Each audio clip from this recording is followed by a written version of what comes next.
الزيارة ديال السي حمدي اللي أنا أول مرة كنشوفو ونلتقى به، وكنشكر بزاف السي حيدر إبراهيم اللي هو ولد عمي أنا، هو اللي تاح لي هذه الفرصة. ولو ان السي عيلة راهو من أعز الناس عندي ما زالت الظروف. أنا كنقول لكم الله يجزيكم بخير. مجموعة من الناس اللي هما يعني يقدروا يتحركوا يجوا عندنا ويعطونا برنامج الأوقات اللي يمكن الحافلة تجيكم في الوقت اللي تجي وتمشي، اللي تضمن لكم يعني التنقل يومي مضبوط بدقة، حتى الإنسان اللي مريض كيعرف توقيت الحافلة فين غتمشي وفين غتجي. وأنا غادي نستعد نمشي معاكم يعني حتى المستوى البعيد إن شاء الله. وهذا الشيء اللي كنت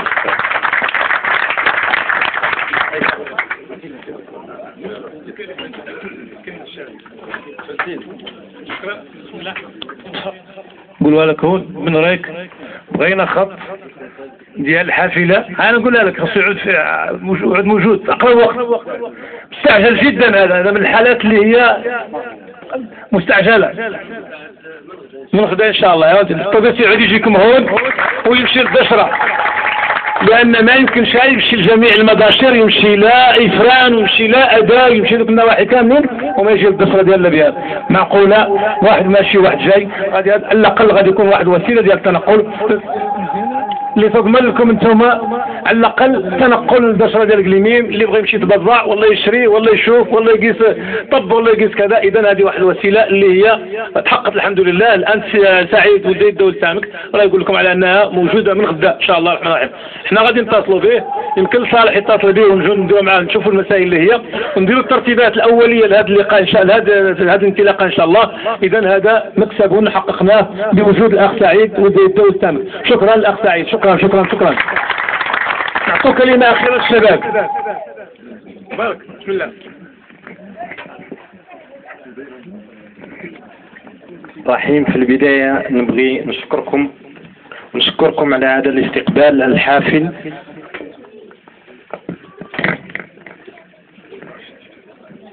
ليس لنا كأشخاص ولكن لحزب الاستقلال في البيار. اليوم أنا نبغي نتكلم طبيعة الحال، ماني لي نتكلم عن الحزب ومشاكل المنطقة نعرفوها كاملين الحمد لله، احنا منها ونعرفين مشاكل المنطقة. غير اللي نبغي نتكلم عليه اليوم هو الشباب اليوم أصبح عنده دور هام خصوصا في القرى. وأنا نبغي نقول لكم عن حزب الاستقلال عنده منظمات موازية للفرع، اللي هي جمعية التربية والتنمية، اللي هي الشبيبة الاستقلالية، اللي هي البنات، جمعية البنات، اللي هي كذلك الكشاف، منظمة الكشاف المغربي. احنا يوم امس مشات يعني لمراكش في دورات تكوينية الشبيبة الاستقلالية. كنا نتمناو ان يكون يعني شباب هذه المنطقة البيار، وهذا هو دور الحزب اللي خاصكم تعرفوا فعلا بأن الحزب دوره هذا هو يعني يأطر الناس سياسيا ويكونهم ويجيب الناس ينخرطوا في العمل السياسي وكذلك العمل الجمعوي، لأن العمل الجمعوي مهم جدا خصوصا في هذه المناطق النائية. لأن العمل الجمعوي احنا ذاك النهار في منظمة الكشاف في قليميم جبنا قافلة طبية. هذه القافلة الطبية فيها مجموعة من تعدد اختصاصات، خارج اللي متكلف بالسكر طب السكر، وخارج اللي متكلف يعني بطب العيون، وخارج اللي متكلف بالبصرات.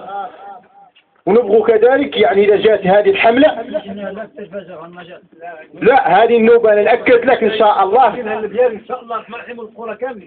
إن شاء الله المرة القادمة إن شاء الله نجوكم.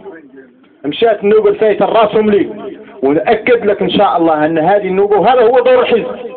دور الحزب هو أنه يكون جمعيات ويكون مجتمع مدني قادر أنه يعني ينقل هذه المنطقة يعني من هذا البؤس اللي فيها. هذا دور جمعيات أنها تخلق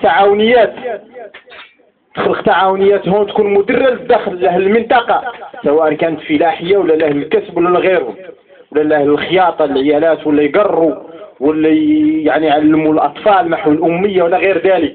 هذا دور الحزب ودور الشبيبة يعني الاستقلالية. وإحنا نوعدوكم كشبيبة استقلالية أن هذه المرة إن شاء الله أي نشاط كان في الفرع